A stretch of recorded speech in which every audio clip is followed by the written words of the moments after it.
Assalamualaikum warahmatullahi wabarakatuh. Alhamdulillah. Allahumma sholli ala sayyidina Muhammad wa ala alihi wa sahbihi ajma'in. Guys, kita bertemu lagi dan malam ini guys. Jadi biasanya kita siang, ini kita bersilaturahim di malam hari nih guys.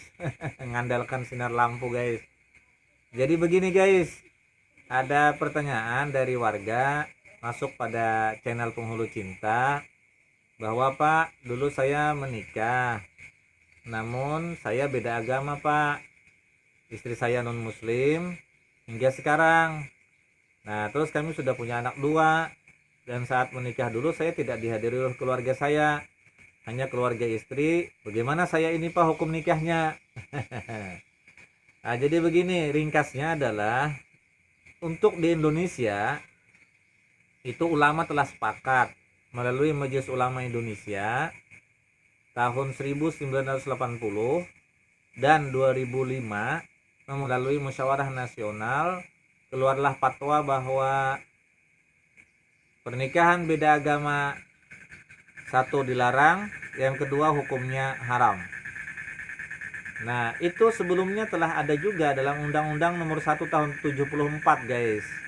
Pada pasal 2 menyebutkan bahwa pernikahan dianggap sah apabila dilakukan atau dilaksanakan sesuai dengan agamanya masing-masing dan kepercayaannya itu. Nah, artinya apabila menurut rukun agama itu sah, maka sah. Apabila tidak, maka tidak. Nah di Indonesia, di kita itu bagi yang muslim maka dia harus terpenuhi 5 rukun. 1, ada mempelai laki-laki, ada mempelai wanita, ada wali, ada saksi, ada ijab kabul. Laki-laki, wanita, wali dan saksi semuanya harus muslim, muslimah atau orang Islam. Maka bila selain itu, maka pernikahannya tidak sah. Ini dipertegas lagi dengan instruksi presiden melalui kompilasi hukum Islam bahwa pernikahan beda agama dianggap batal. Nah itu guys, kalau ada yang memperdebatkan tentang ayat Al-Quran yang menjadi dasar perselisihan perbedaan pendapat antara halal dan haram menikah dengan beda agama, itu biasanya ayat yang menjadi patokannya adalah Al-Baqarah 221, Al-Mumtahanah ayat 10, kemudian Al-Maidah ayat 5. Nah bahasan itu sudah dibahas secara panjang lebar oleh bapak-bapak, ibu-ibu yang mulia di Majelis Ulama Indonesia, baik tahun 1980 maupun tahun 2005. Jadi sudah pembahasan yang cukup panjang sehingga terbitlah hukumnya bahwa pernikahan itu dianggap tidak sah dan diharamkan. Nah itu guys. Lalu penyelesaiannya bagaimana? Penyelesaiannya maka salah satunya harus tunduk pada agama tertentu. Karena guys, seluruh lembaga agama ternyata itu melarang pernikahan beda agama menurut beberapa literatur. Jadi dilarang guys oleh lembaga-lembaga agama. Akhirnya untuk di Indonesia sesungguhnya tidak ada celah untuk pernikahan beda agama, dan lembaga pencatat nikah di Indonesia kan 2. Pertama bagi orang Islam itu adalah Kantor Urusan Agama atau KUA.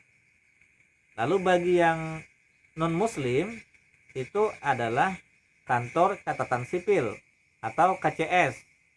Nah 2 lembaga pencatat ini tak mungkin akan mencatatkan kalau itu terjadi perbedaan agama. Kalau Kantor Urusan Agama itu khusus muslim, itu langsung double fungsinya sebagai lembaga pernikahan sekaligus lembaga pencatat nikah. Nah kalau KCS, Kantor Catatan Sipil, itu utamanya lembaga pencatat nikah. Nah kalau pelaksana pernikahannya itu biasanya dilakukan oleh petugas yang ada di gereja, wihara, pura, dan lain sejenisnya. Nah jadi itu Jadi dua lembaga itu secara undang-undang tak mungkin melakukan pencatatan orang nikah beda agama. Nah makanya biasanya orang-orang untuk mendapatkan keabsahan secara hukum formil, maka mereka menikahlah di luar negeri. Tetap saja secara hukum Islamnya itu dianggap batal, guys. Lebih bagus diurai atau diluruskan daripada dibiarkan benang itu laksana benang yang kusut, karena akhirnya nanti menjadi kurang bagus, karena banyak efek samping dari itu. Metode pemeliharaan anak, bagaimana metode kita beribadah, bagaimana nanti pembagian waris dan lain sebagainya. Sedangkan penyelesaiannya mau nggak mau salah satunya harus tunduk kepada agama salah satunya. Kalau bagi muslim maka harus tunduk kepada aturan agama Islam supaya dia menjadi halal dan mendapatkan buku nikah, guys. Jadi oleh karena itu masing-masing kita sebagai orang yang beragama, apapun agamanya, mari kita berikan edukasi kepada anak-anak kita agar cintai, cari jodoh mereka yang satu keyakinan, satu agama. Barangkali itu saja. Mudah-mudahan apa yang kami sampaikan bisa bermanfaat bagi kami, bagi yang bertanya, dan bagi kita semuanya, guys. Dan mohon bantu juga bagi sahabat-sahabat atau guys-gaisah memberikan koreksi atau tambahan pandangan, pertanyaan di kolom komentar agar kita mendapat informasi yang baik dan benar.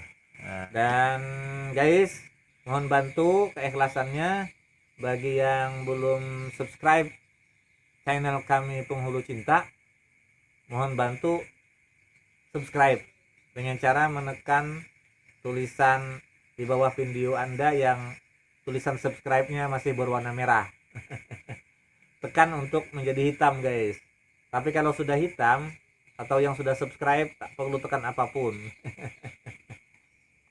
Semoga Allah Subhanahu wa Ta'ala memberikan kita sehat, panjang umur, penuh semangat, dan penuh barokah. Amin ya rabbal alamin. Terima kasih. Wassalamualaikum warahmatullahi wabarakatuh.